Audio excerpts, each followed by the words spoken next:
Welcome to another live stream. I'm Dan, your friendly fishmonger from dansfish.com. We do this every Wednesday night at 7 p.m. Mountain Time, so 9 p.m. Eastern, 6 p.m. Pacific, 8 p.m. everywhere in between, and so glad you could join us. Thanks for being here.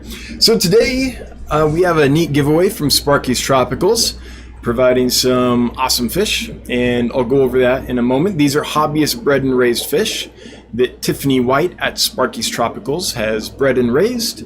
As far as I know, I believe that's correct. So I'll be going into that giveaway in a moment. But first, I want to do the shipping report. So I've heard from most of the customers that I shipped to this week so far, and looks like everything's arrived alive that's arrived. There was one package that it wasn't delayed. It got on the truck and they tried to deliver it, but there was an entry on the tracking that address was incorrect.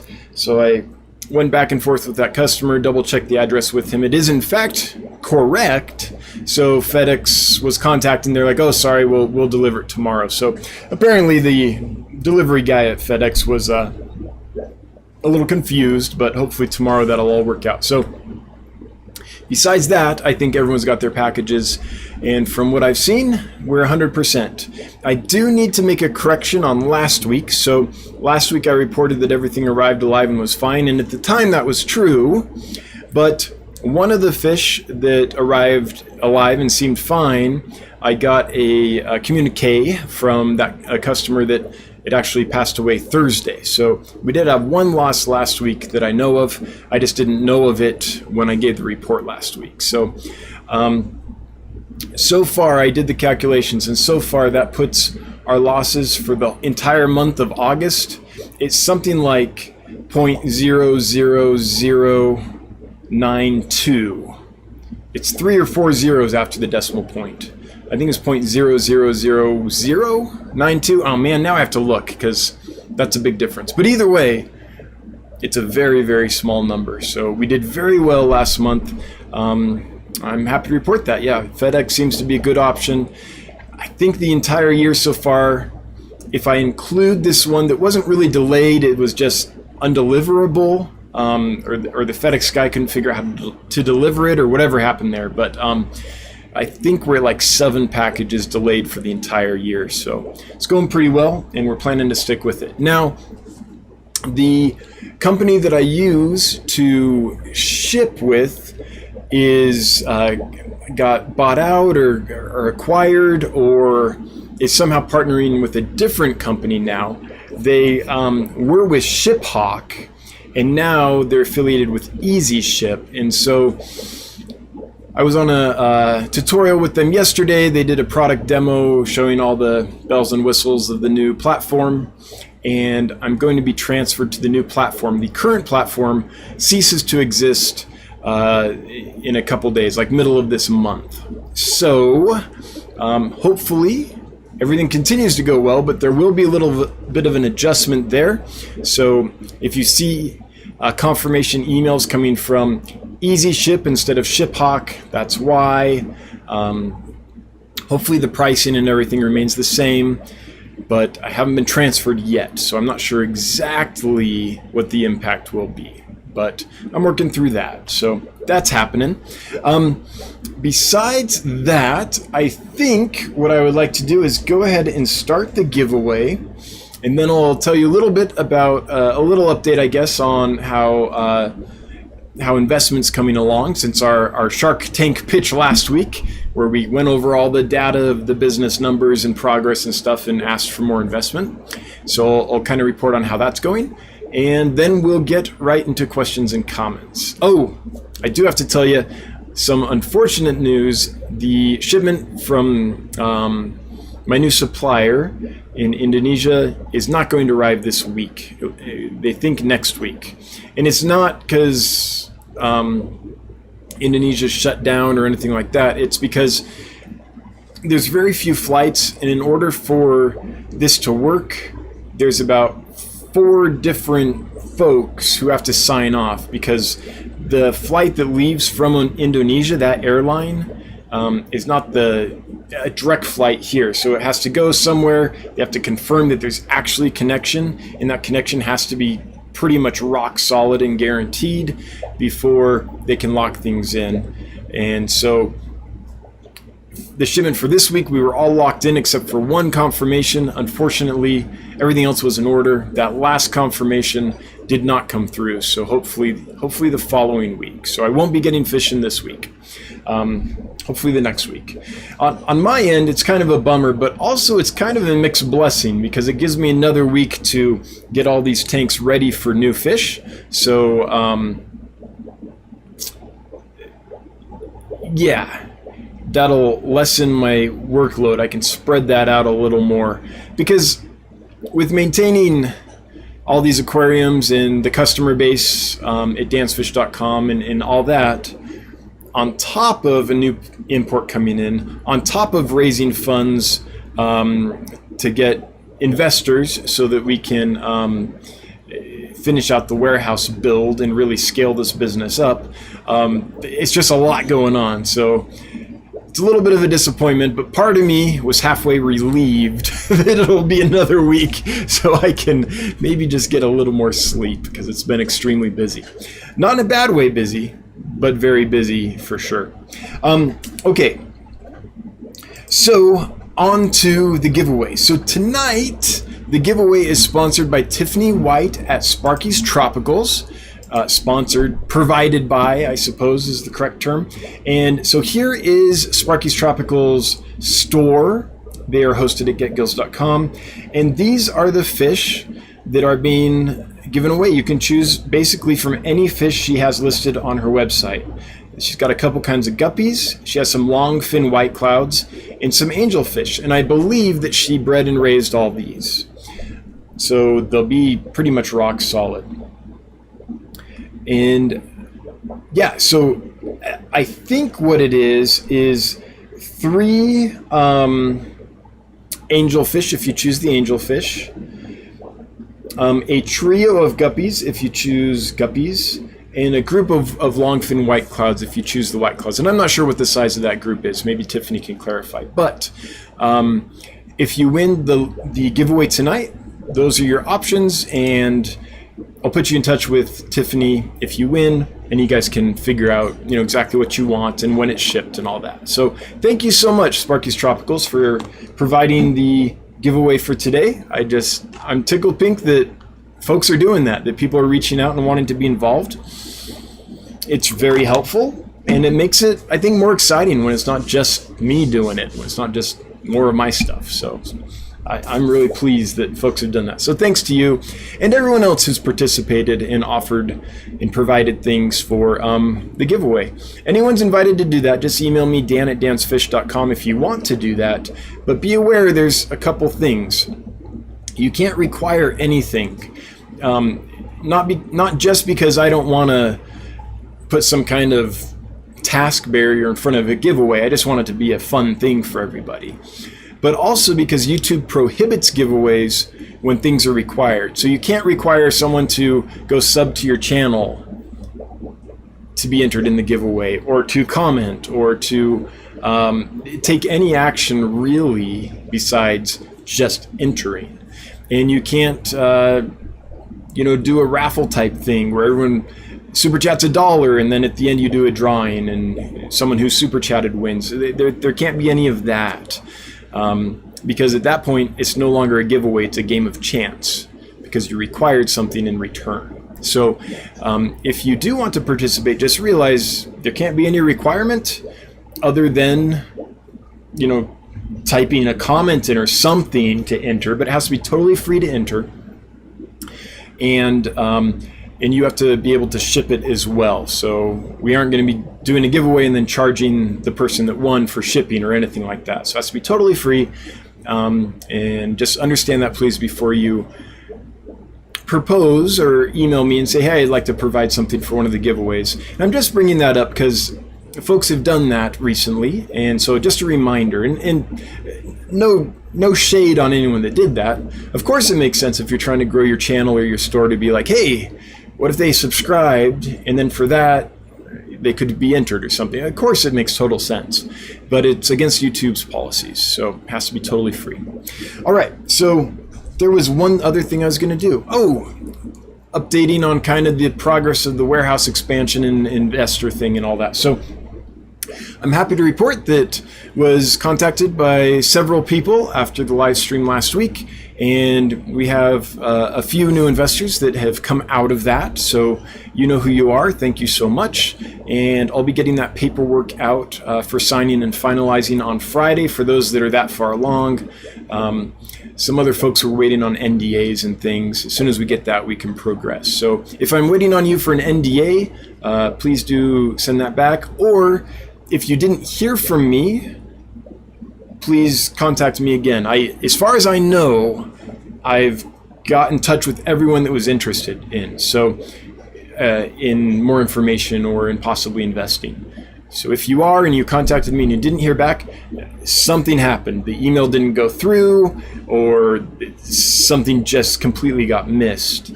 And please feel free to contact me again. If that happened, I apologize. I don't think it happened, but I don't want anyone out there to think that I didn't respond or try to respond. So I would like to respond, and if I didn't, it's a complete accident or technical glitch or something. Okay, so what else is going on? So the permitting went through today with the Office of Engineers. And so I don't know what the turnaround time on that is, but I would expect in the next few days that will all be finalized. I met with a contractor, a general contractor, and they are working up a bid on what it would cost to, get the groundwork done, make sure there's connections to sewer and electrical and gas and all that stuff, all the utilities and services we need, and get the building up, do all the dirt work, all the prep, all that. So I received quotes about a year ago when I was checking feasibility for the project, but it's been a year and a lot has changed. So I'm getting updated quotes for all that. Unfortunately, it looks like costs have gone up a bit. Lumber is quite a bit more expensive right now, just because there's a lot less supply with all the shutdowns that are going on due to COVID-19 and all that. So I just want to suss out where we stand right now as far as quotes go. I think it'll still all be possible. But we're in that process of really checking, fine-tuning all those costs. So that's kind of where the project is right now. Working with a draftsman to get formalized plans drafted so I can take them to the city and make sure that the city's on board with what we're doing. And yeah, that's kind of where we're at. So every week I try to make some major strides in progress towards not just raising money for the project, which I've been doing, communicating with potential investors and things like that, but also making sure that as soon as we're funded that we can just hit the ground running. So that's kind of what I've been doing on top of the normal stuff. If anyone has any questions about the project or anything, feel free to ask. And if anyone had questions that I missed last week about investing or about the business or anything like that, please feel free to ask. So, all right, with that, I'm in live chat. I know it says I'm in top chat, but I'm not. I'm really not. I don't know why it does that. What I'm looking at is this live chat, right? But for some reason, when I switch screens, my main screen, it shows you that I'm in top chat, but I'm not. I'm looking at something that says live chat. All right, I'm going to get right to your questions and comments. 2 giveaways. Thank you, Tiffany White. Yes, I knew that. For some reason, it skipped my mind. So Tiffany White at Sparky's Tropicals is doing 2 giveaways. So 2 lucky winners will be able to select from angelfish, guppies, or longfin white clouds. So we'll do the first one a little later, and then the second one a little after that, and kind of divide them up a bit. So I should also say how to win that, right? How to enter that. Totally forgot that. I know every week I'm like, it's been really busy, I'm a little scatterbrained. It's like doubly true this week. It's just been really busy in a good way. So if you'd like to enter to win from Sparky's Tropicals, it's just hashtag Sparky, Sparky. That should make Candy happy. And a happy candy is what you want, trust me. Maria Z throwing down $4.99 and saying, keep it up. Well, I will. Thank you, Maria. I appreciate it very much. Always appreciated. Never required. But it does make my wife super happy when we get super chats. Oh, by the way, the family is... I'm home alone right now, so there probably won't be any folks doing giant voices or any sound of like hippopotamuses, banging upstairs or anything like that. So hopefully we have a nice calm stream today. Okay, I'm going to get to your questions and comments if I can talk. Just a moment. Whenever I do that, I want to say I'm fine, but Michael's Fish Room stole that. But I love it every time I watch his videos, and I'm fine.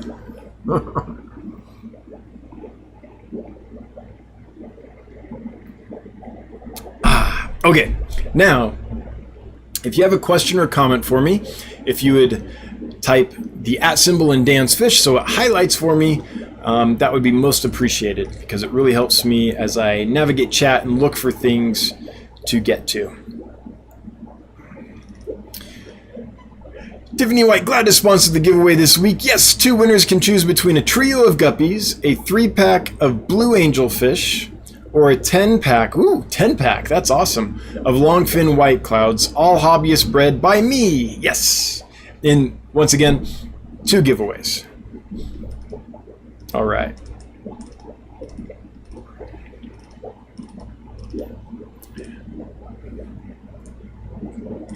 Dragon Lair, your message got deleted. What you doing, man?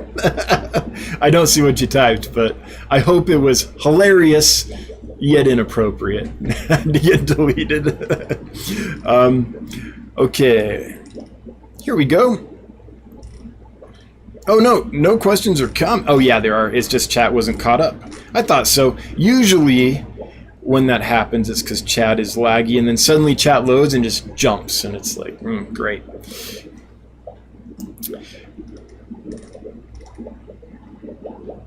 Orange cones. Okay, you have me tired just listening to you.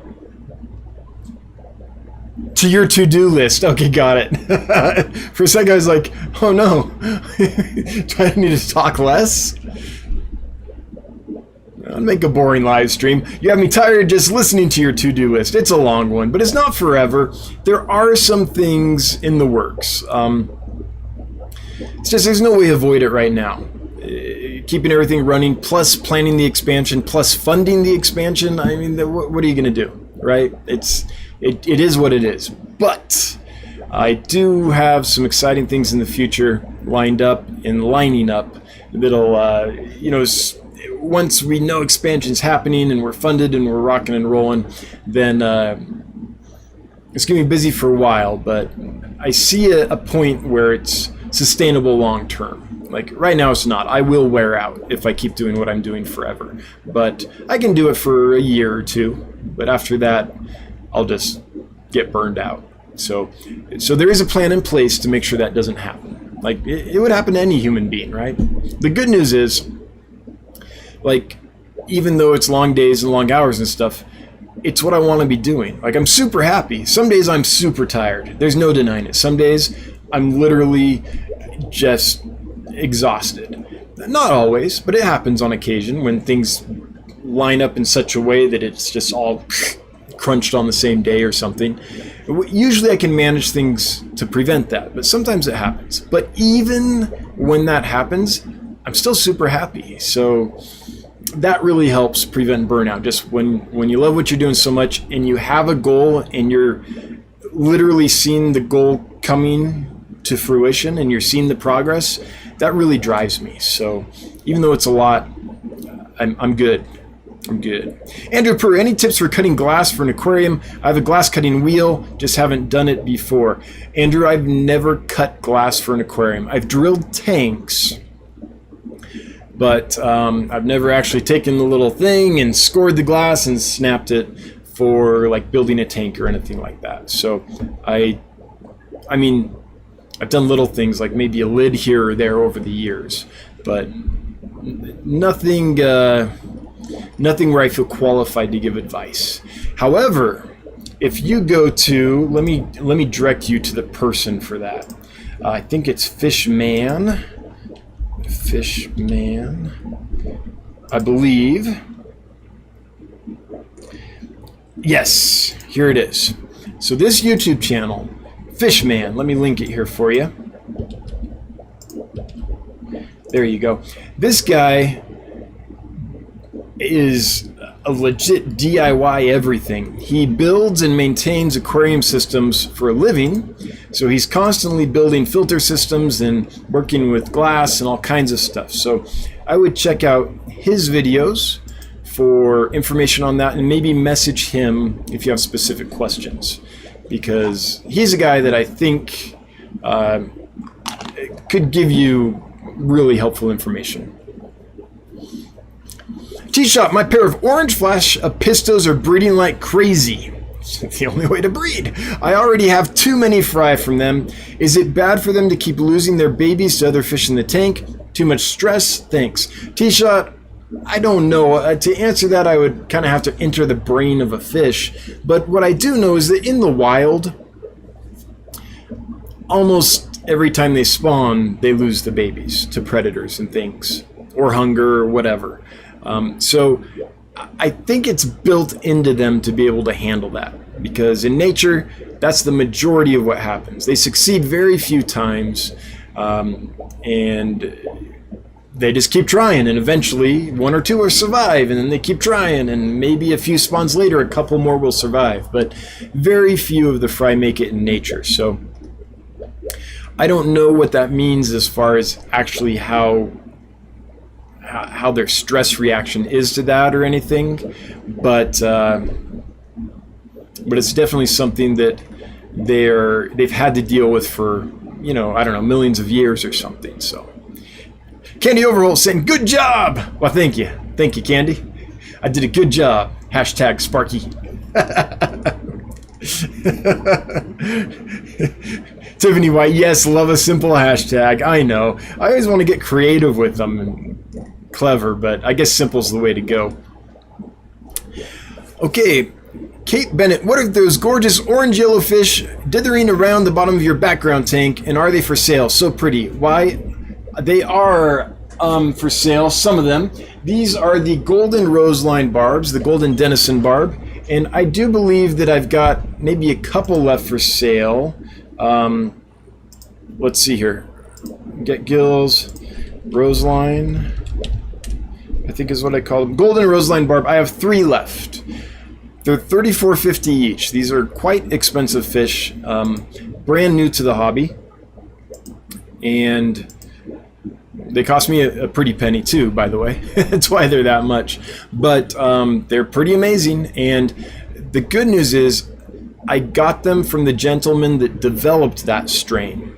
So I got them from the actual source, the headwaters, if you will, where they were.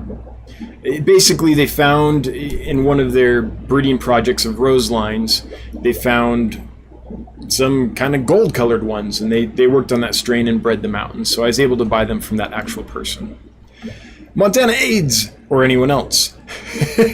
And Dan Fish or anyone else. How well do albino genetics pass on with one angelfish being albino and the other being a standard? So albino is a simple recessive trait. If the standard that you have is in their genetic code carries the albino gene, then I believe, and you breed a standard to an albino, how would that work out? Is it 50% of the babies would be albino at that point? I believe that's correct. I believe that then 50% of the babies would be albino. However, without knowing if your standard angel has albino or not, it's hard to predict. If your standard angel does not have albino and you breed it to an albino, then none of them will be albino.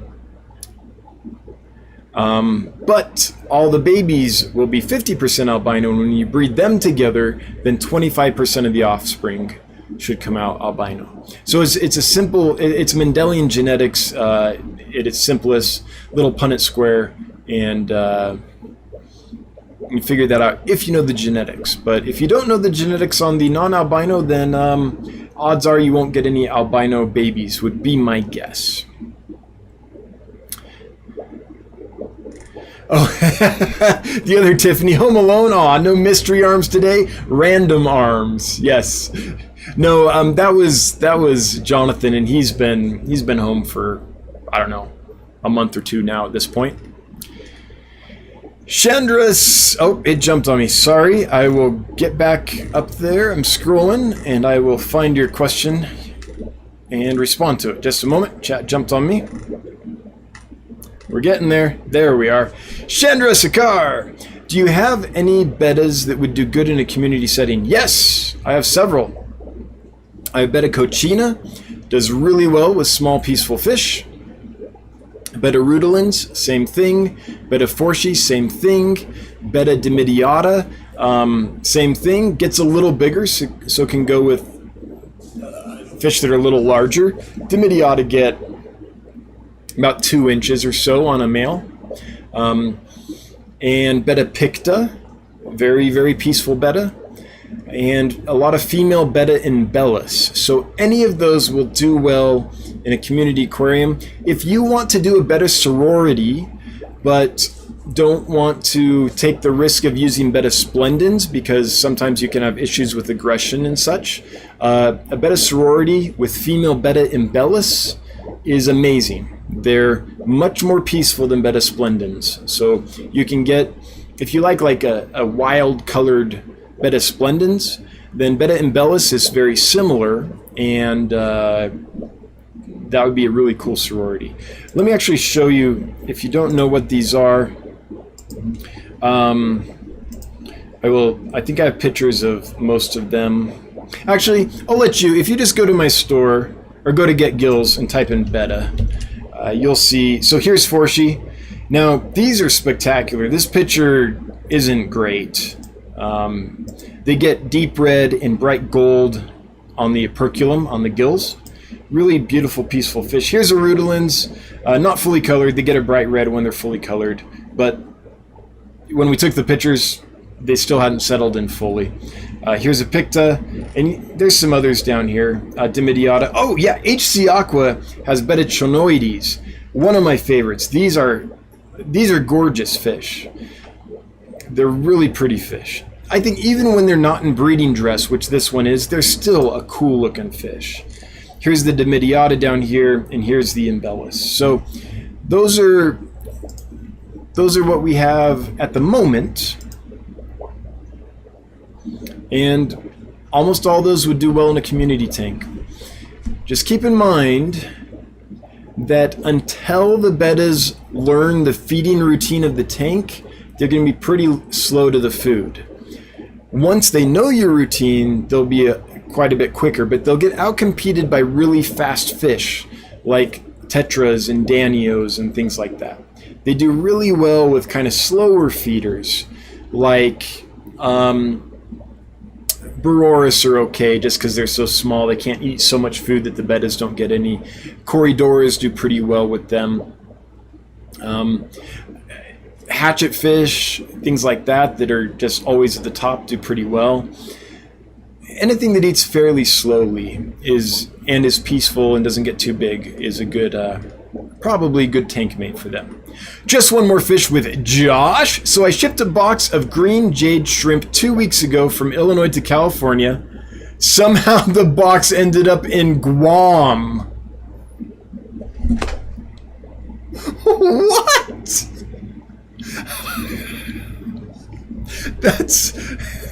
That is crazy. Guam. That's kind of as far out there as you can get and still be in the United States, right? Or at least a territory or something like that. Wow, Guam's way out there. I have a friend that used to teach theater out in Guam and didn't last real long. He's just like, there is nothing to do here. Man, arrived 14 days from shipping, 14 out of the 20 survived. Well, I'm glad that some of them made it. Wow, what an adventure. That is, I've never heard that one before. Candy overalls, I have Tiffany's Guppies. They are amazing. Of course they are.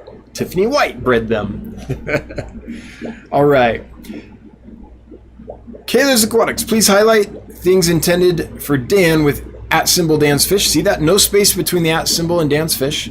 Also, try not to spam chat by repeating questions. So this is an issue of growth, right?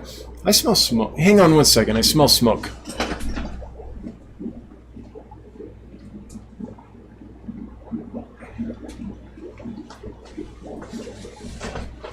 All right, I think we're okay. Usually when that happens, it's because the neighbors are barbecuing or burning a pile of leaves or something, and I just go sniff the intake from my heat retention ventilator, which sucks in kind of from their side. And if I smell it there, then I'm like, oh, okay, that's where it's coming from. So I think we're okay. This happens with some frequency, but I always have to check just cause. So this is a part of our growth, I guess, as a channel. It used to be that I would actually encourage people to ask their questions multiple times because I didn't want to miss any. But we've grown enough that chat moves fast enough that makes it hard for the mods to keep up. So here's what happens. I literally go down the chat and answer questions as I see them. So I will get to your question or comment, with a couple of exceptions. If it's not @Dan's Fish, it won't highlight for me.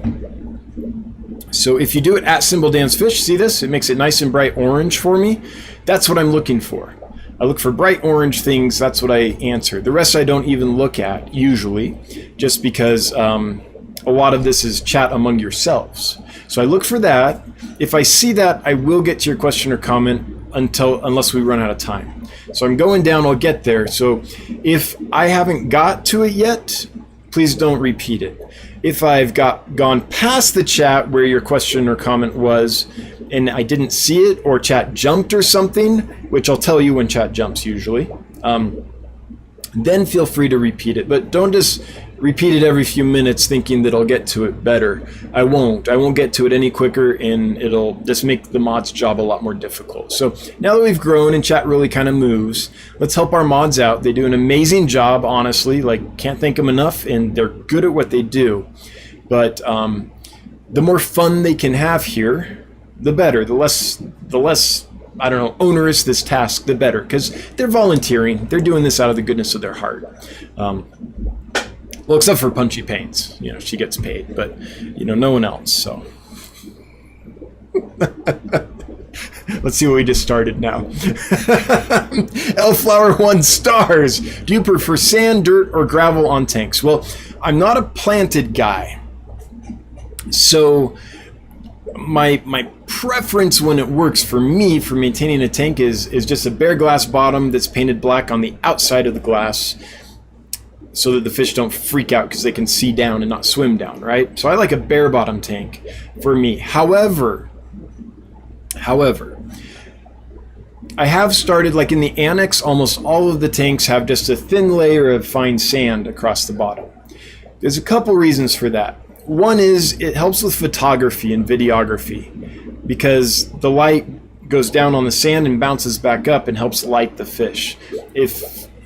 When I do videos or pictures in my tanks that are just black, sides, back, and bottom are painted black, it can make photography a little more difficult. And it just doesn't look as good, the picture. So for videography and photography, I like a little sand down there. But the other reason is I've started getting more kinds of corridoras in. And corries love the sand. And I have like horseface loaches and some other loach species that really like to get down in the sand. And so there are fish that really benefit from the sand.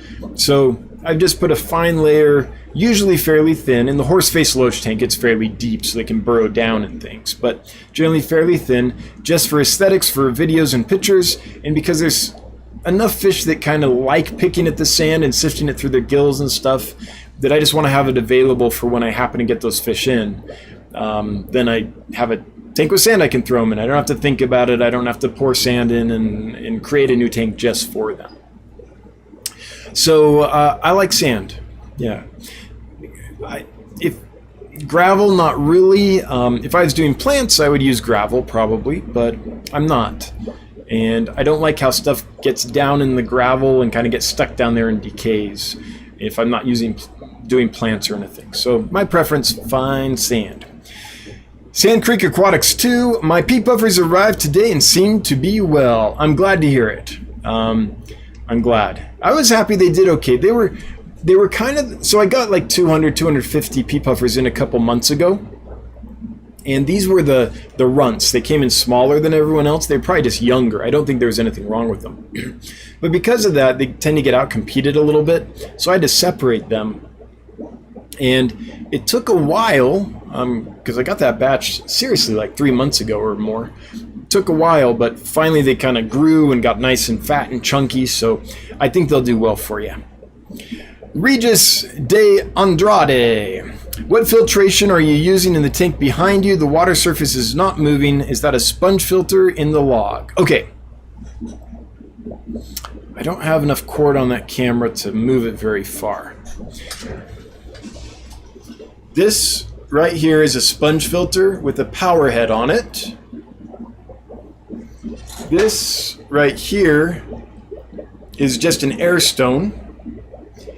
And then what you don't see behind this tank down on the ground is an FX5, a big canister filter. So what happens is there is a weir over here in the corner. This black thing in the corner is a big weir. So water flows into that over the top of the weir here. It flows into this black thing and down into some pipes underneath the tank. That weir is full of filter floss to remove particles before it gets to the FX5. It goes to the FX5, gets does a lot of biological filtration too in there, but it goes to the FX5, gets filtered that way, and then the water comes back through this weir over here and just flows in on the surface. So water is constantly flowing out of the tank, going through a filter and coming back in the tank, but because it's being returned through a weir, it doesn't have this pressure point where it's like shooting back into the tank. It's just kind of gradually flowing. So there's a fairly constant flow this way. If I put food in there, you would see it would pretty darn quickly go from this side of the tank to that side of the tank. But there isn't a lot of, violence of the incoming water. So that's how I do it. It works super well. In fact, at one point after the tank had been up for a couple years, I thought, I should probably check that FX5. And I did. No, it wasn't even because of that. It's because the FX5 was getting noisy and stuff. So I had to figure out what was going on. Turns out some seals had degraded and there was air being sucked in. So I just had to replace some little rubber washers, basically.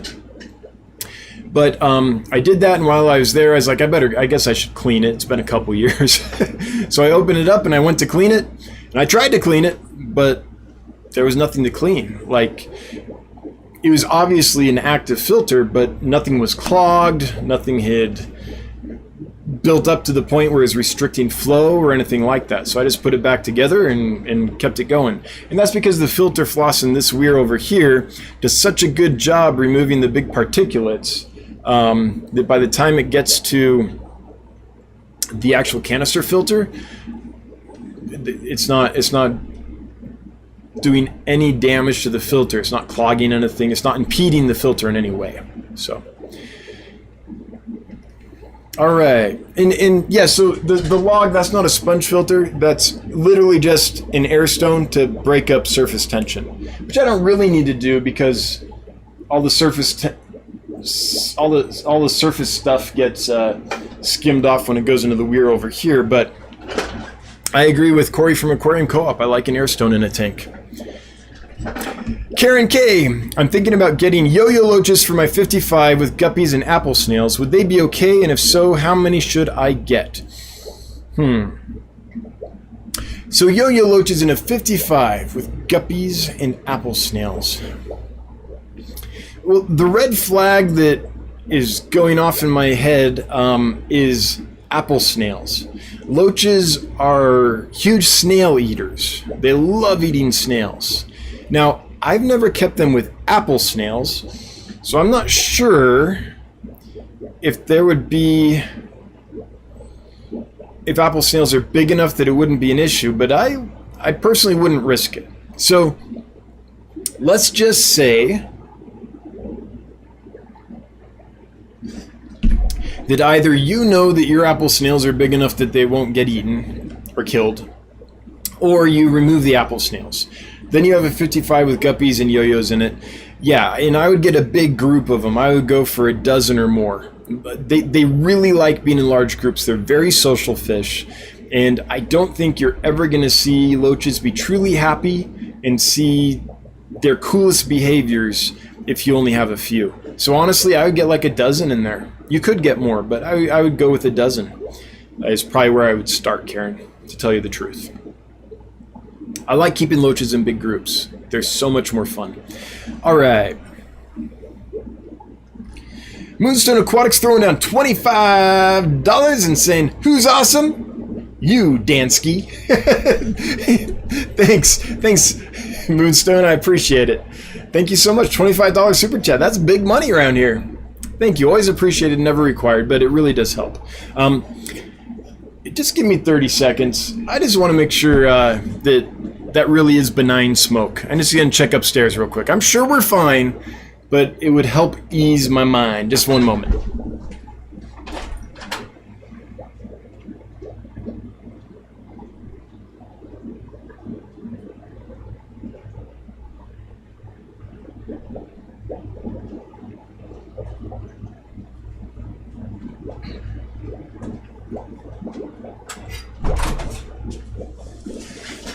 Okay, we're all good. I thought we would be, but just want to double check that I was right. It is coming from the neighbor's yard over there. And it got really windy outside. It's kind of crazy. But weather's been crazy in Wyoming. We got snow this week. Not here, but a couple hours over, kind of towards Lander, I think. Yeah, we got a big cold front. Night temperatures have been down, easily down in the 40s. And some of our highs were like, I think one of our highs was somewhere in the 60s, like 68 degrees. Yeah, it'll pass, but it was a weird cold front. Hey, there is more super chat action. Why does it not? Oh, there it is. It wasn't showing up. Oh, geez. I know who that is without even reading the name. That is from Chattanooga Ed. That's a $5 super chat.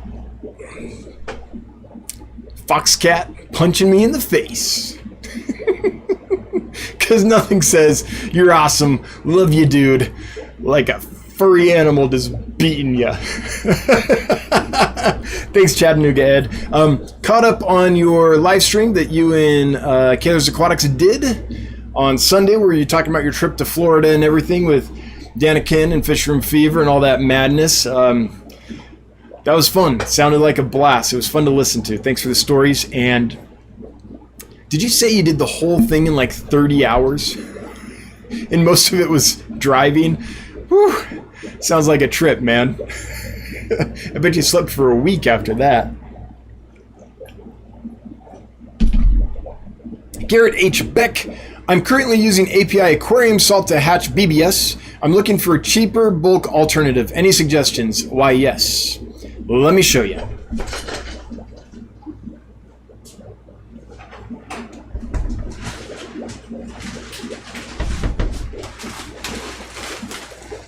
Okay, so I've read on lots of forums over the years and Facebook groups over the years and seen lots of videos over the years on hatching brine shrimp, and they all make it pretty complicated. Now, my experience, it's super easy. I don't think you need any special salt. Some say you need to use marine salt just so you have the right minerals. Some say you have to buffer it for high alkalinity before you put in the salt, all that. I've lived in areas with all kinds of water. Super hard alkaline water, super soft acidic water. This is what I've always used, and it works great. These are those 40-pound sacks of salt you get at Home Depot for like $4 or $5. They're used for water softeners, or sometimes people use them. Oh, that's heavy. Hang on.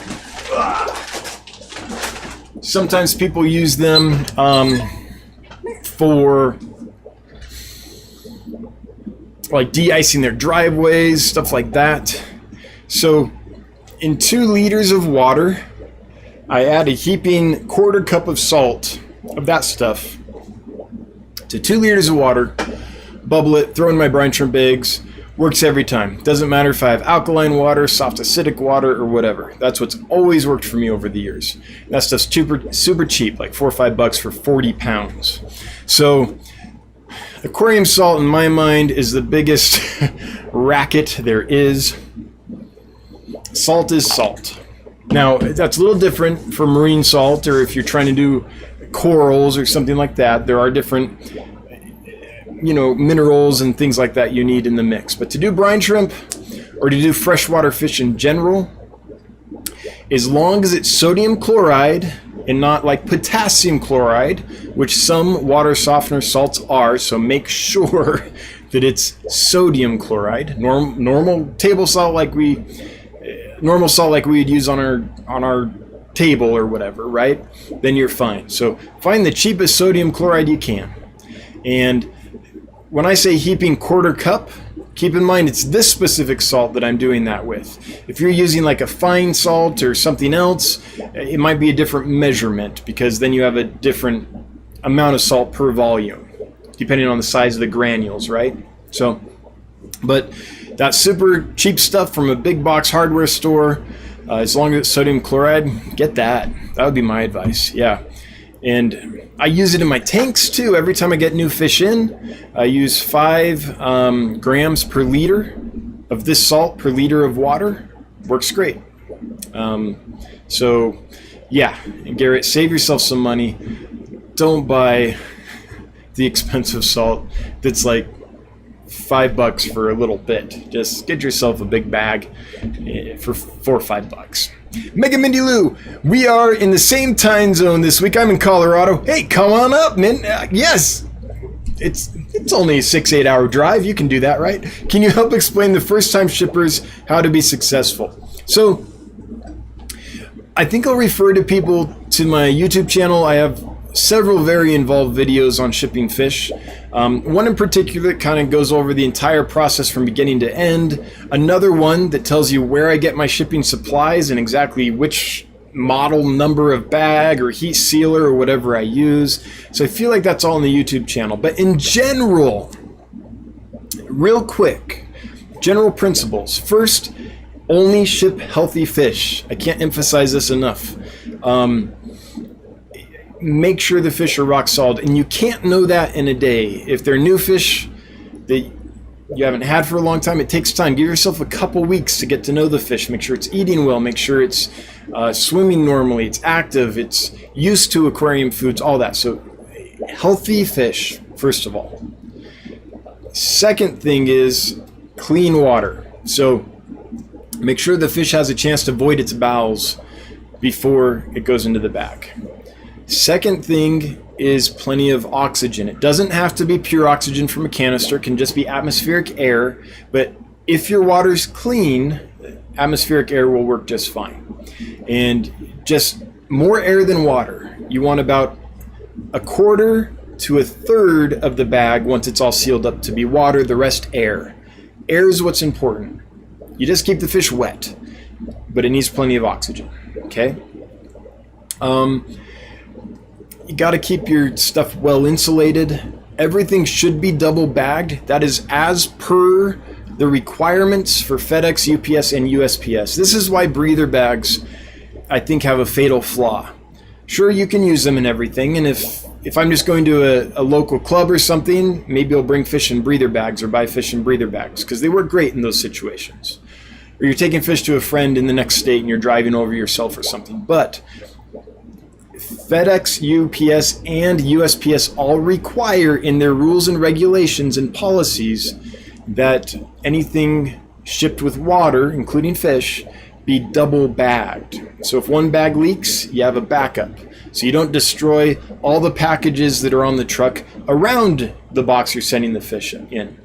Because if that happens and keeps happening, they'll eventually say, okay, no more fish allowed, right? Just no, we're done. There's been enough damage, right? So that's really important for the long-term continuation of the ability to ship fish is that we double bag and make sure we don't have leaks and problems and aren't ruining other packages because we did a bad job. So those are kind of the things that come to mind immediately.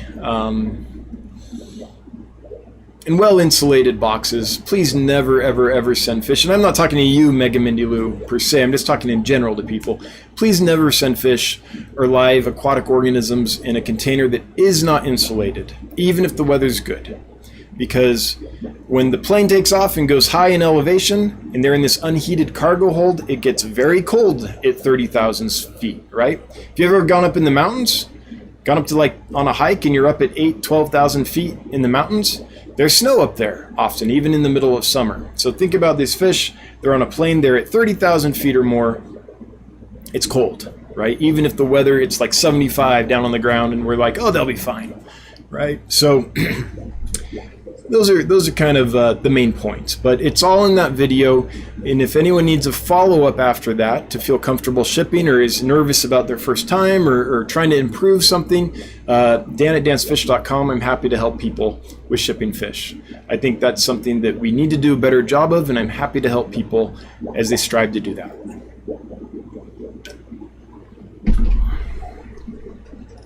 All right, 204 watching, boom, 281 viewers, and then it just dropped to 278. It never fails. That is so funny. Every time I'm excited about the viewer count, and I'm like, no way, we have this many. The moment I say it, it drops. Oh, it's so funny. I wonder if this is the night we'll get to 300. We've never been to 300 concurrent viewers yet. So if you wouldn't mind taking a moment to share this out, tell people, that would be awesome. We're almost there, like 20 more, 21 more, and we'll be at 300. We can do that. Guys, can we make that happen? That would be awesome. Could you share this out or invite people? We're at 282. Oh, man. Now we got to. That's 8. We only have 18 left, and we're going to hit 300. That'll be a major milestone. 16 left. Oh, and then we lost one. Anyway, we're on the way. Hopefully that happens. Oh, man. That would be cool. We've been fairly close, but we've never got there. Just one more fish with Josh. Didn't catch the name of the fella asking about cutting glass, but I can help if you want to give him my contact info. Sure. Is it oh, what is it, Josh? Is it store it just one more? Hang on, I gotta look up Josh's email. I have it. I just don't have it right here. Just one more. Josh. Okay, so it's Josh at justonemorefish.shop. Josh at justonemorefish, all spelled out, no numbers or anything, .shop. So, yeah, go ahead and email Josh and he'll help you through cutting glass. Thank you, Josh, for helping with that. I appreciate it. That's something I really love about this community. Just, I'm not an expert in all things by any means, and I like it when you guys help each other out. That's awesome. Jessica Taylor, bettas I got from you are doing the brown chicken, brown cow dance in the quarantine tank. Now what do I do? Brown chicken, brown cow.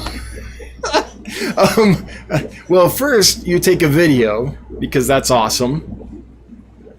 And then the nice thing about mouth brooding bettas is you don't have to do much. They kind of take care of it. If you're wanting to ensure the best chance that you get a nice batch of fry, what I would do when they're done, the brown chicken, brown cow, is I would remove the females.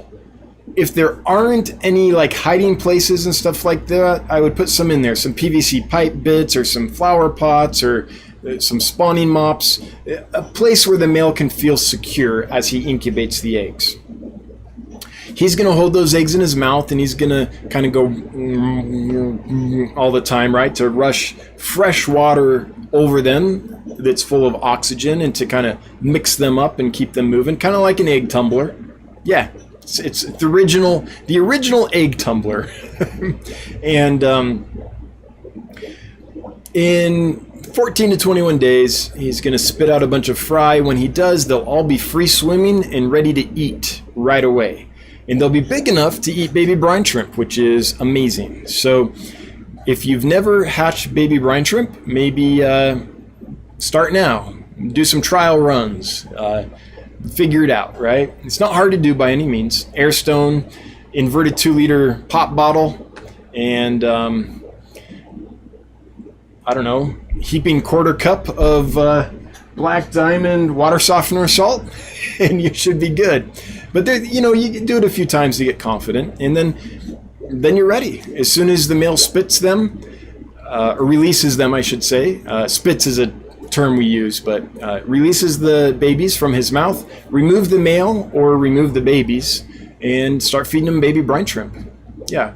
One note, before you put the male back with the female, give him a couple weeks maybe to eat and fatten back up, because he's just gone without food for 2 to 3 weeks, and you want him to be in good body condition before he has to go through that again, which he might do immediately if you put him in with the female. She kind of induces spawning, and by the time he spit the babies, she is probably full of eggs and ready to go again. So, and congrats, that's awesome. Jessica Taylor, duh. Let's say that all again. I think I just spit. Sorry, when I was like, oh, there, I did it again. Okay, I'm going to stop. No more sound effects for me. Oh, we got to jump. We got a jumper. 275. Oh, we're not going to make it. We're going down. Oh, well, thanks for trying, folks. I appreciate it. I see a super chat here from Tammy Denny. Show your appreciation. Hit the like button. So that's awesome. Tammy paid me $5 to get you all to hit the like button. I like those economics. Thank you, Tammy. Cheers. That smoke's like making my throat kind of dry. All right. Oh man, we are behind. Whew.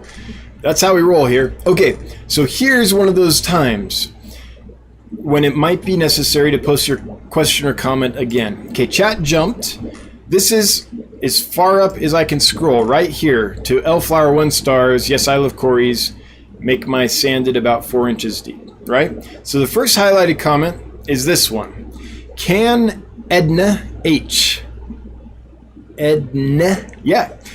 Can Edna H? I don't know if Edna can H, but we'll find out. I got 10 cherry shrimp off eBay, and then when I got to my house, they were all DOA. Okay, so that's the first thing I can see. So, if you left a question or comment above that, and I have not read it yet or responded to it, now feel free to post it again, right? If it's below Can Edna H, then don't. I'll get to it as I go down, all right? And that'll help my mods out. Okay. So got 10 cherry shrimp off eBay, and when they got to their house, they were all DOA. Yeah, so this is the entire reason my business exists. I'm trying to prevent that. My fear is that we are keeping a lot of people from keeping fish and shrimp and other things because we do a poor job supplying them with healthy animals. Whether it's in a pet store where you go to pick them up directly, or when they ship, either the animals are unhealthy or people aren't shipping best practices. So this is a problem, and what happens is every time that happens, there's like stress results, right? It's not fun, it's not a good experience, and enough of those bad experiences, and if enough of those bad experiences happen or are not countered by good experiences where usually stuff goes fine, then I feel like we drive people away from fish keeping or shrimp keeping or what have you, just because who wants to do that when that's what happens too much, right? So I understand, I feel your pain. I still buy stuff online, less than I used to, but fairly regularly. I know what it's like, and all I can say is we all need to do a better job of selling healthy fish and shipping best practices. So this kind of comment doesn't have to happen. So I'm sorry that happened to you, and I hope you have better luck next time. And I don't know what else to say. I just wish people had enough respect for the animals they're selling and the customers they're selling to, that they did things best practices. Now, that being said, maybe they did. Maybe they did, and this was a fluke of that tiny percentage, actually fraction of a percentage of the time, when you do everything best practices and you still have a problem. Sometimes that happens. In which case, it's not fun, but that situation will be countered if we're all doing best practices by like 99 more times of success before there's another problem, right? So, I don't want to throw shade on whoever you bought them from, because maybe they did an excellent job and something completely out of their control happened, or something they weren't aware of happened. Like last week, I shipped Pistos out. They've been great. I've shipped a lot of them out, and they've done great for my customers. In fact, lots of customers have already spawned them and things. But what I sent last week ended up not doing well. And I had no idea. It looked healthy to me. It looked like everything was fine to me. So there is stuff that happens. But in general, I don't think that's the case. In general, I think people are not acting according to best practices, and it's a shame, and we need to stop that. We need to put pressure on those people,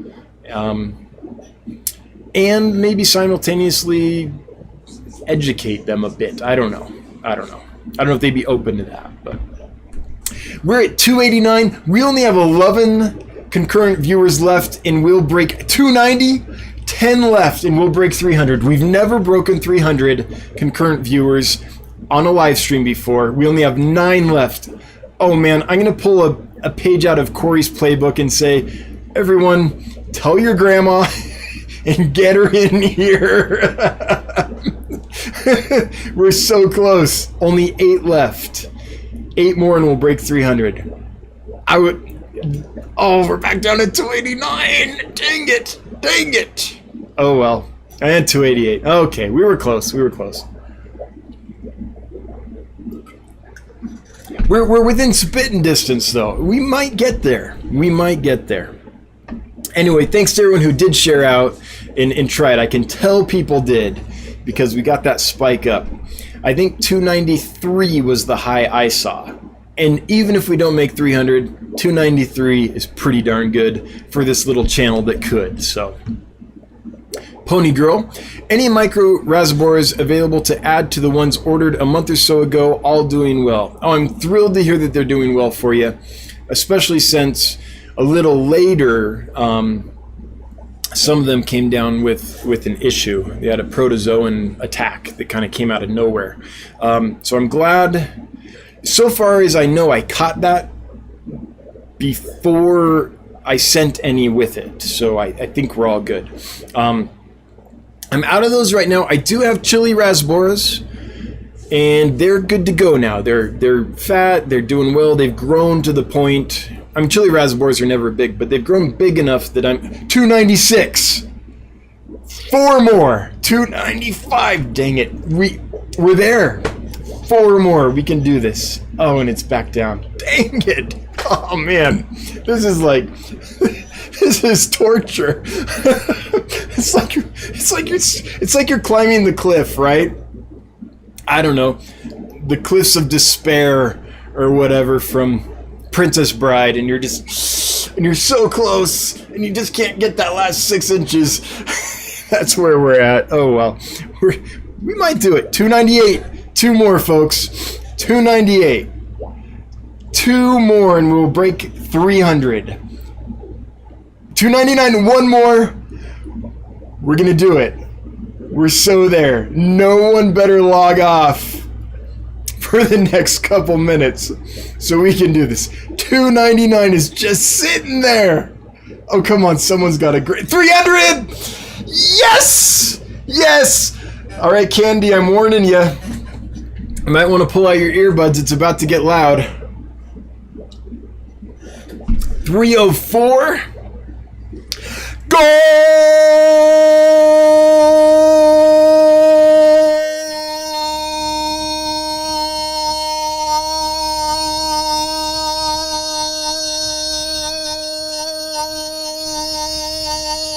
Golazo! Yes, 310! That's awesome. We did it. Thanks, everybody. I did not think that would happen tonight. I had no expectation of breaking 300 tonight. That's pretty cool. Oh, that's pretty cool. I think we should celebrate with a giveaway. Let's do that. But first, Daryl Deemer, $4.99 super chat, just throwing money at me. I appreciate Daryl Deemer. Thanks so much. Always appreciated. And KP throwing down $1.99. And chat not letting me scroll down to see if you left a comment, KP. So hopefully in a little bit I'll be able to. Oh, there we can. A thumbs up. Cool. KP, thank you for the $1.99. Always appreciated. Never required. And below that, I see someone else left a super chat. Jeffrey Cunningham, $20. Well done, Dan. Hey, Jeffrey, thanks so much. I appreciate you. And $20 super chat. That's big money. Thanks so much. Much appreciated. All right. Now, let's do the first giveaway. So tonight's giveaway are hobbyist bred and raised guppies or white clouds or angelfish bred and raised by Tiffany White, our dear Tiffany White, who we all know and love, very active in the community, at her store Sparky's Tropicals, which you can find at getgills.com. So let me show you the fish you could win. There's some red Moscow guppies. She's got a trio of these. She's got some golden black lace guppies. Or you could get some angelfish. These come from her blue line, blue Pinoy. Pretty cool. Or a group of longfin white clouds that she raised and bred. I think she said she would send 10 of those, which is a nice big batch. So, without further ado, let's roll our first winner, and then a little later we'll roll the second winner, because Tiffany said she would supply 2 packages of fish tonight. So the first winner is Black Label Carlene. Black Label Carlene, welcome. You have won. You have won. So what you have to do if you're new to claim your winnings is you have to leave a comment in the chat saying I'm here or whatever within about a minute of when I draw your name, so that we know you're here, because you do have to be here to win. That's the only kind of requirement, so we can set up the giveaway and all that. And make sure we don't do a giveaway. You are here. Oh, snap. Black Label Carlene, congratulations. If you would send an email to dan@dansfish.com, then I will connect you with Tiffany from Sparky's Tropicals, and you guys can figure out which fish you want. Longfin white clouds, one of the kinds of guppies, or the blue Pinoy angelfish, and figure out shipping and all that. So congratulations. Congratulations. All right. So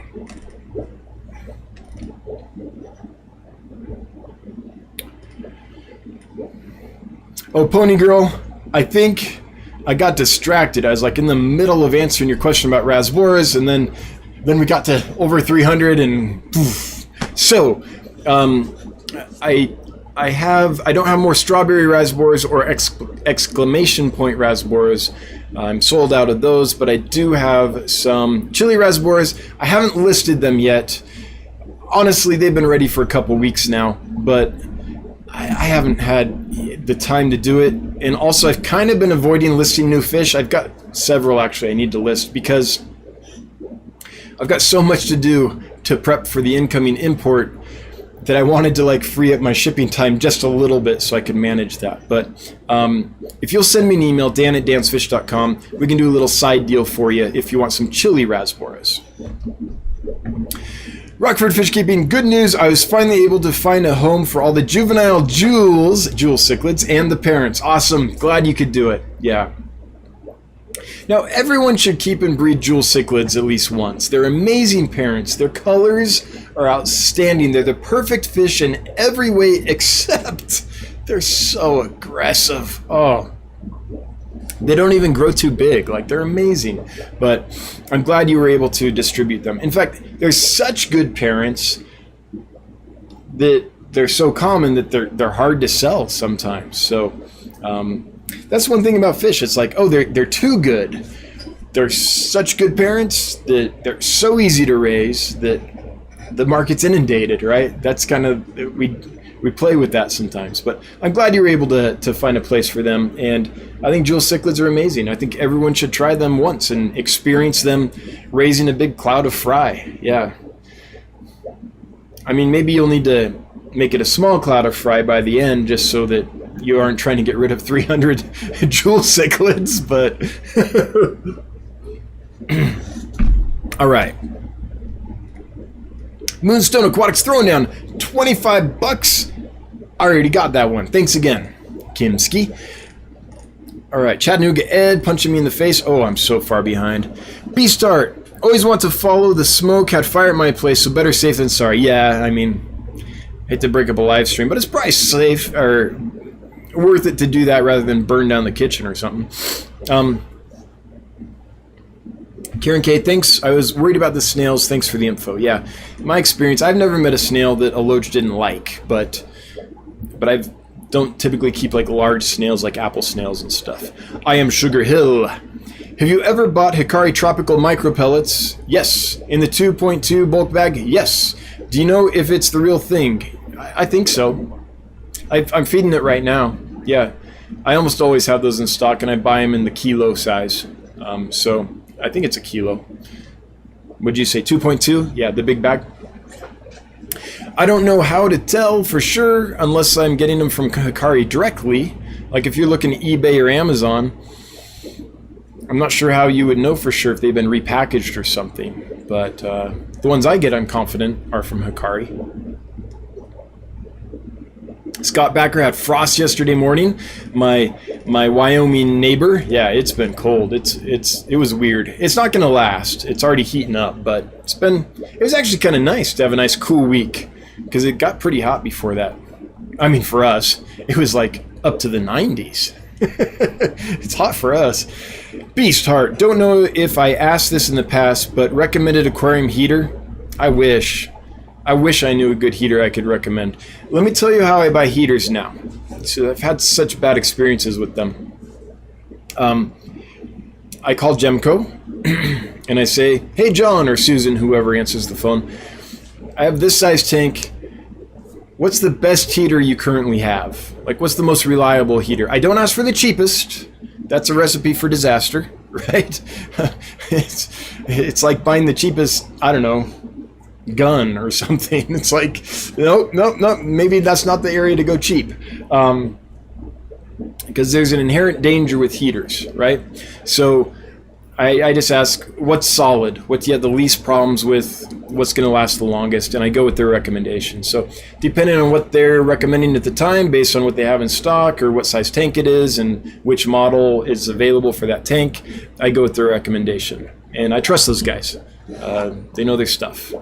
Don't say what's the cheapest. Ask what's the best and the most reliable and the least likely to stick on and boil all my fish. And it might not be enough, by the way, to get just a heater. Something I think we should do, honestly, with heated tanks, I know this adds an expense, and I totally get that it might not be possible for a lot of people, especially if you have multiple tanks on heaters. But if you have a heater that has a built-in thermostat, right, and you use that, great. If you plug that into a thermostat with a probe into the tank, then you have a redundancy, right? So if that heater sticks on and starts shooting up in temperature, the outside thermostat that it's plugged into will then shut it off. So you just get some redundancy for safety there. So if I had like a nice big display tank, I don't know, maybe my prized discus or something, something that was a special tank to me or a really special fish, and I needed a heater, I would do a heater and a thermostat. And I just set the thermostat like 2 degrees or something above the heater so that it would shut off if the heater stuck on and started getting too warm. Something like that. I mean, John would tell me what temperature difference we need because each heater has a little bit of room. It might be a 2 degree differential or something like that. I got to Tammy Denny and Daryl Deemer's super chats, and now I see Jerry Serpil Morris. Yeah, Jerry Serpil Morris. Hey, Dancefish, I'm breeding blue panda guppies. How many should I save for my colony when I start selling them? Ah, good question. How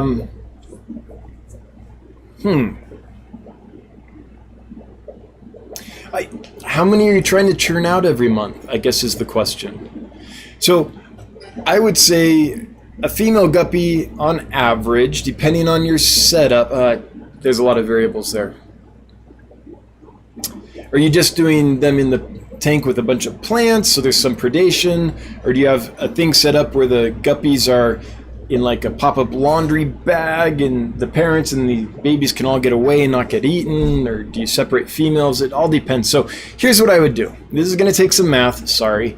I would figure out what's the average drop in average survival rate per female. And then I would decide how many guppies do I want to get every month. And I just hold back that many females to make that happen, along with a few prize males to inseminate those females. That's how I would do it. Just because each tank is so different, each setup's so different, that how many fry are born based on feeding and water changes and size and age and all that is different. And based on setup, how many survive is different. So figure out your average and go from there. Sorry, I can't give you a more precise answer than that without knowing what that average is. Are we going to reach the bottom? We're back at 304. 304 concurrent viewers.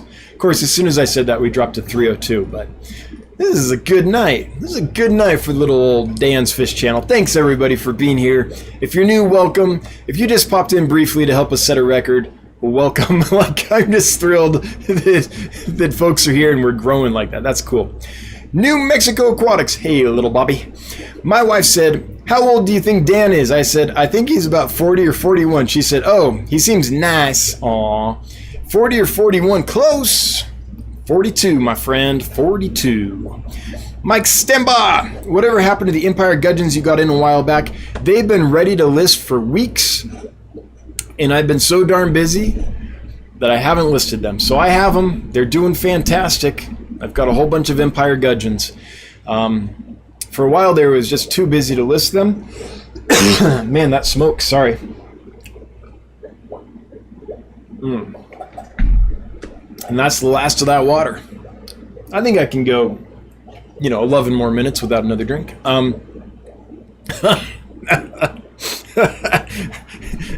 That'd be a funny statement if we weren't talking about water. So they're ready, Mike Stamboss. So if you need some, send me an email, dan@dansfish.com. I think I've got, 12 or 20 of them available. I'd have to go count.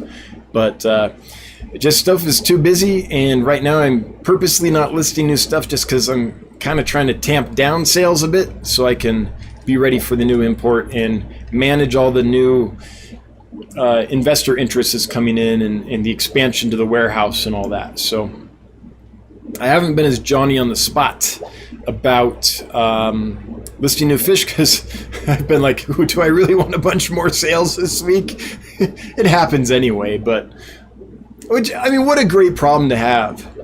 I'm like, ooh, I'm trying to not get so many orders, and they just keep coming anyway, right? So it's not like I don't want people to order. Please order. That's our lifeblood. But at the same time, I'm just trying to manage everything. I gotta hire an employee. That's what it comes down to. So add that to the mix of everything going on, right? Okay, just got to Jeffrey Cunningham's super chat, and below that from Papa Rock. Papa Rock, it's good to see you. I feel like it's been a minute. Dan's Fish, any tips breeding pencil fish? Nanostomus marginatus, commonly known as the dwarf pencil fish, and ruby red Beckfords, so Beckfordi. Papa Rock, I can't help you with that because I've never done it personally. So I don't even know for sure if they're egg scatterers or if they adhere eggs to a leaf. I don't think I've ever bred pencil fish, or at least not purposely. So is anyone here bred pencil fish? If you have, would you kindly direct a comment to Papa Rock in the chat and answer the question, because I'm not the right guy. I wish I could help you more there. Nurse Beck is throwing down $19.99 with a goal pair. whose rear end is on fire.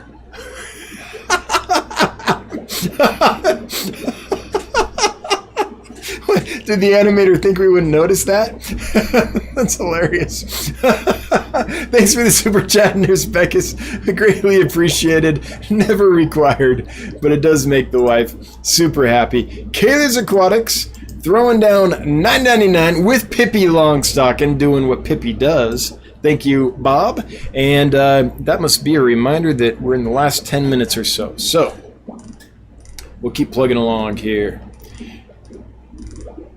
Okay, scrolling, looking for another one. Here we go. I am Sugar Hill.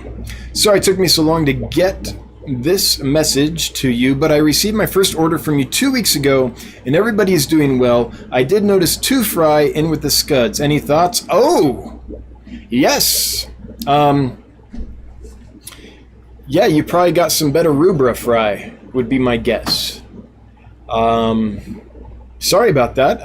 They hid in there. I thought so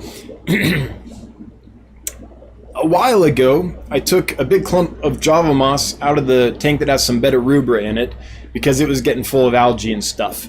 And I took it out, got all the bettas out of it, I thought, and moved it to the scud tank for cleaning because scuds are amazing at cleaning algae out of Java moss. And then once they clean it all, what I do is I just grab it and put it back in the tank with the bettas or whatever tank I got it out of. And then the moss is clean and the fish get a nice snack of scuds. It's like it's a great thing. It's a beautiful thing.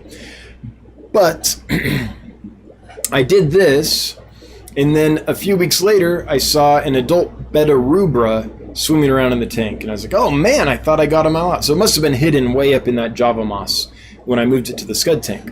So I moved the adult rubra out. And then a little while ago, I noticed a bunch of little baby bettas in the tank. So I think it must have been a male adult rubra that was holding and finished holding in the scud tank and spit the fry.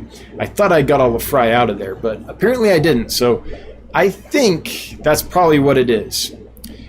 Could be other things though too. I did move some water sprite into there from a tank of Daisy's rice fish. So you might have some little rice fish babies. Random babies pop up in that tank occasionally in the 75-gallon scud culture.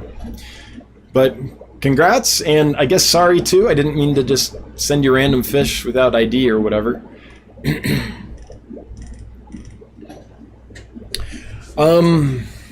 Jewel cichlids are equal the aggression of Erotis. And thank goodness female Erotis do not populate as much as jewels. Yeah, love jewels, but yet they are, especially if they're defending a little territory.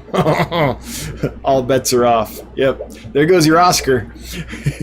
Jerry Serpel Morris. I'm breeding blue panda guppies. Okay, I already got that one. Crown tail half moon. Cobalt Aquatics flat heaters are a bit expensive, but are the best in your opinion. Awesome, cool. So Crown tail half moon has had good luck with the flat cobalt heaters. Aquarium Pro, says the chubby guppy. Awesome. Yeah, so there's a couple good suggestions for you. Wichita Falls Fish Keeper throwing down $3, 300 pennies to celebrate 300 people. Well, congrats. Hey, thank you. That's awesome. I appreciate the super chat and the sentiment as well. Let's see here. Did I miss? I just want to check real quick. I hate it when people throw super chats and I don't even thank them. Okay, I think I got everybody. If I didn't get you, it's not on purpose. It's literally because the system won't let me scroll to see it. I'm doing my best here. 5 more minutes? All right, let's close out strong. Jerry Serpel Morris, they're in an outdoor 20-gallon with lots of plants. Don't want to work too hard, but would like to support my hobby. Yeah, I hate to say it, but the only way to know for sure the exact number to keep is a little math. Figuring out how many fry per female. And so therefore how many females to keep. I mean, 10 females, you're going to get well over 100 babies a month. I don't know what the survival will be because I don't know how it's set up and what predation is, but, 10 to 40 babies in a drop, depending on the size of the female, I would say, is safe. Beast Heart, new business, random fish with every order. Right. Oh, what, you didn't want these, Mangano? Well, here you go. Fish Room Fever, throwing down a 99-cent pile of fertilizer because I am Bob Steenfott. Says Casval Delkin. What scuds? Will scuds eat BBA? Yes. I have yet to meet an algae that scuds won't eat except for free-floating algae, like green water. But if it's an algae form that adheres to a surface, in my experience, they'll eat it. Scuds are, bar none, I don't think I have to qualify this statement. I think this is true. Scuds are, bar none, the best algae eater that we have access to as aquarists, period. Now, there's some issues with scuds, but if you're trying to control surface algae, scuds are great.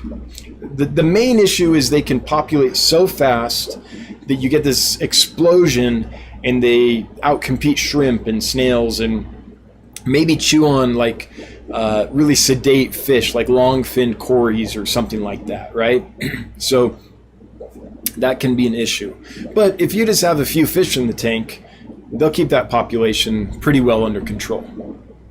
Chubby Guppy throwing down $9.99. Thank you so much, Chubby Guppy. I appreciate it. Always appreciated, never required. That's a cool hippopotamus. And Killers Aquatics throwing down another $9.99. What, am I overtime? Oh, nope, we're good. Okay, cool. With the male version of Pippi Longstocking. With that, let's get into the second giveaway of the night. So, if you're just joining us, Sparky's Tropicals is giving away either a group of guppies or a group of blue Pinoy angels or a group of longfin white clouds that were bred and raised by our dear Tiffany White from Sparky's Tropicals. Here are the fish that you can choose from. The winner of that is Cy Reddy. Cy Reddy, if you are here, please let us know in the chat that you are here. And you got about a minute to do that.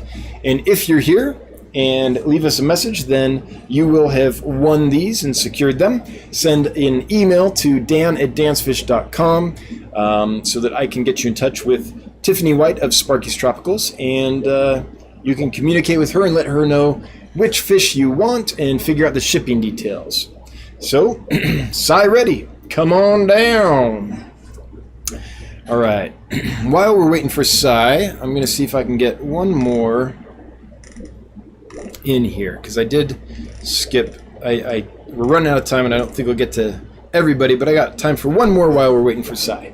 So, Veranid Guy, those two-spot cats are awesome. I like them too. A couple are big boys or girls. Yeah, they've got the big belly, so those will be females, and they're probably full of roe. They're in quarantine right now. Gave them a single dose of Vic-X just in case. They were pale, but coloring up already. Yep, that's their shipping color. They do go pale. And I do have 3 more. I thought I didn't think I did, but you know how catfish are. I thought I just had 6 left.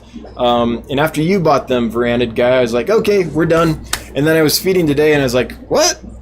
Like 3 more just come out of, I don't know where, like behind the filter, in the pipe, or whatever. But so there are 3 more, but that happens sometimes. I think I'm out of fish, and then I'm not. Hey, there's Cy. Ready? Cy is here. All right, send me an email, Dan@DansFish, Cy, and congratulations on the winnings. And thank you to Sparky's Tropicals, Tiffany White. Thanks for breeding and raising cool fish, and then providing them on the live stream here so that we can send them out. I really appreciate you providing the fish for tonight. To my amazing moderators, thank you. Appreciate you.